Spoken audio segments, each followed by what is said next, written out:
네, 안녕하십니까. 저는 미싱 박사로 활동을 하고 있는 윤태용이라고 하는 사람입니다. 오늘 수리하고 있는 이 기계, 서울시 동대문구 희경동에서 수리를 보내주셨어요. 엘라 미싱의 318이라는 이런 기계인데,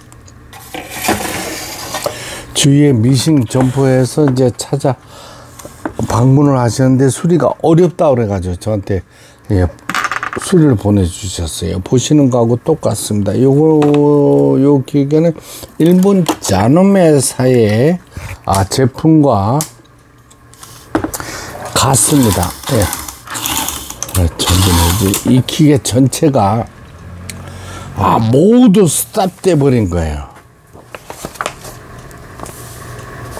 왜냐면 이제 캠 팔로우라고 그래가지고 요 기어 박스예요. 위에 상단에 기어 박스.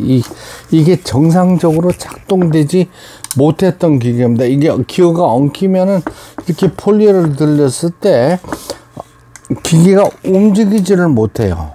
그러니까 요 재봉기 수리점을 3군데를 다니셨다는데 버리라고 이렇게 그 기사님들이 얘기를 했대요. 왜냐면 이런 기계를 흔히 볼 수 있는 기계는 아니거든요. 엘라 재봉틀의 318인데 이 기계를 엘라 재봉기를 일본 자노메에서 인수를 했잖아요. 그러니까 재봉틀 수리점 이런 데서는 이런 기계를 잘 수리를 안 하려고 합니다. 왜냐면 한다 하더라도 고장이 났을 때 이제 수리를 못할 수밖에 없는 이제 이런 부분들이 있어요. 그리고 좀 복잡한 부분들이 많습니다. 이 가정용 재봉틀은 아주 정밀 공업용하고 달라서 직선만 되는 게 아니고 지그재그 막 각종 패턴 다이얼들이 움직이기 때문에 하나, 둘, 셋. 재봉 수리점에서 꺼려합니다. 괜히 손댔다가 더 고장이 날 수도 있어요. 이걸 다시 보여드릴게요. 자, 이거 커버는 나중에 씌우겠습니다. 1번, 2번, 3번, 4번 실책이에요. 요게 실책입니다. 이렇게 걸어주는 거예요. 이 부분을 제가 이제 조립을 해서 하는 것보다 분해되었을 때,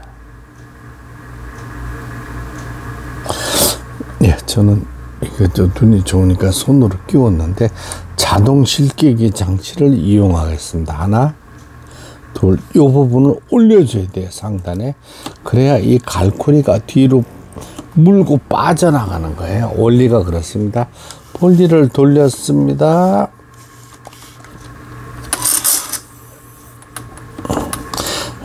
많은 분들이 미싱 박사가 기계 소리만 들으면은 고장 난 부분을 알 수 있다고 말씀들을 하시는데, 왜냐면 오랜 세월 이 기계를 손을 보다 보면 그런 노하우가 들립니다. 이 기계 역시 그런 부분이에요.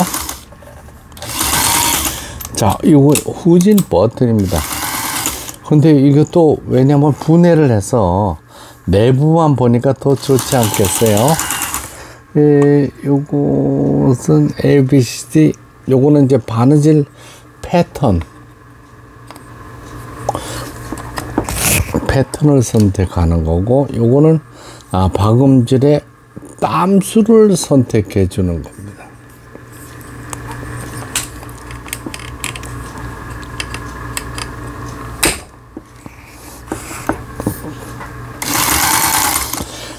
일단은 직선 바느질을 할 때 센터에 정확하게 만나도 봐야 되고, C는 지그잭 바느질이 되겠습니다. 지그잭. D 누빔 바느질이죠. E 제가 이제 땀수를 4번에 놨기 때문에 아주 널찍널찍하게 나오네. 요거를 이렇게 돌려서 이렇게 돌려야 되네. 1번 자노메 거니까 SS 패턴을 넣으면 특수 바느질이 나옵니다.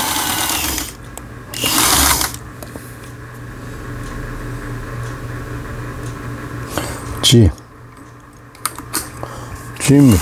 오버랩 스티치가 되겠습니다.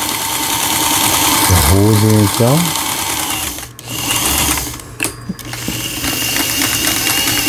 F, 이것도 이제 오버랩 스티치가 됩니다. 이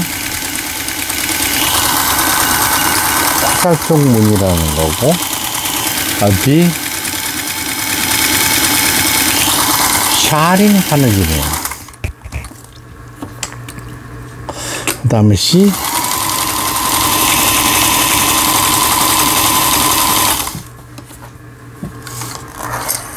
요거는 이제 삼중겹 지그재그라는 거고,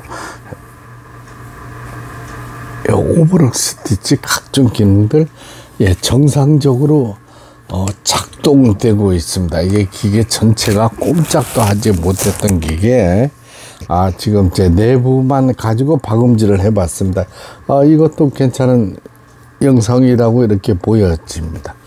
끝까지 시청해 주셔서 대단히 감사합니다. 요 바느질을 한번 다시 해서 마무리를 하면서 이 후진 버튼에 지금 시간이 늦어서 내일 오전에 조립해서 발송해야 되는 엘람 미싱의 318이라는 제문기 수리를 마치고 박음질하는 영상이었습니다. 오늘도 제 유튜브 영상에 많은 시청자분들이 방문을 하셨는데, 워낙 연세가 높으신 분들이 방문하시다 보니까 구독, 좋아요가 뭔지 모르고 눌러주지를 않습니다. 혹시 돈이라도 빠져나가는 거 아니냐고 전화하시는 분들이 굉장히 많아요. 구독, 좋아요는 돈이 빠져나오고 하는 거 아닙니다. 저한테 더 용기를 주고 힘을 주는 이런 거니까 구독, 좋아요 눌러주시고 영상을 보시면 좋겠습니다. 끝까지 시청해 주시면 대단히 감사합니다.